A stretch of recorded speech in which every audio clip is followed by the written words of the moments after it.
the World Test Championship might have gone, but I would expect India to come very hard to try and make it 2-2. What India need is a start.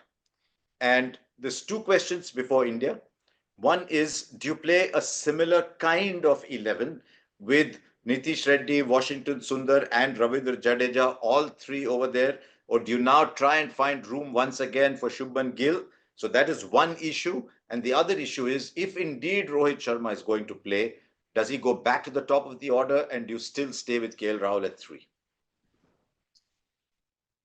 Of all the questions you've asked me, is one of the toughest, because with the way India and I'll tell you one thing. I've asked you this, but if I ask Rohit Sharma this, if I ask Gautam Gambhir this, they would also want to think about it, because it's not an easy one to answer. You've just dropped Gill. Have you seen enough to bring him back? There's no time.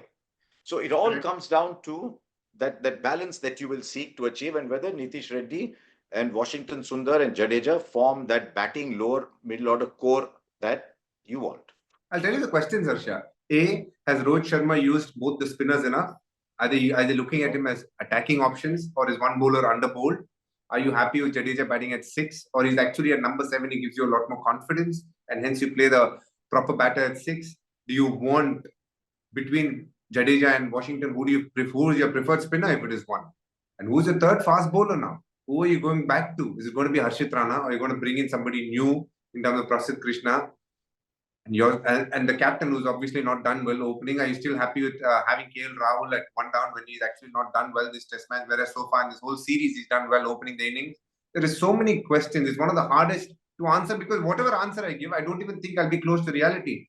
And add to the name that, are you going to still hold on to all the big names for the one match in Sydney and then hope that they will come good? Or are you going to say, no, probably we have to move on and make some tough decisions? I think it'll be very unfair to answer what the 11 could be. But the one thing that I really hope is that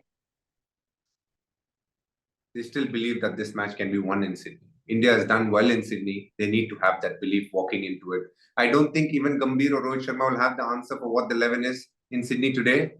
But at least let's hope they come very close to it with a lot of clarity the day before or the evening before the game, because even that can be difficult in the current muddled thought that they've been. They've had a very tough couple of months. There was a silver lining in terms of the Perth test, but before and after, it's been really hard. India has been playing catch-up almost all games. They could have easily, the result could have been very different in Gabba, and the series could have been done here.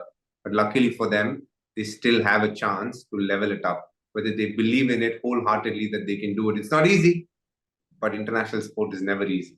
And I think that's where you need to dig deep, find what you require to help India cross that line against Australia and hold on to that Border Gavaskar trophy, which has been very much with us for almost a decade now.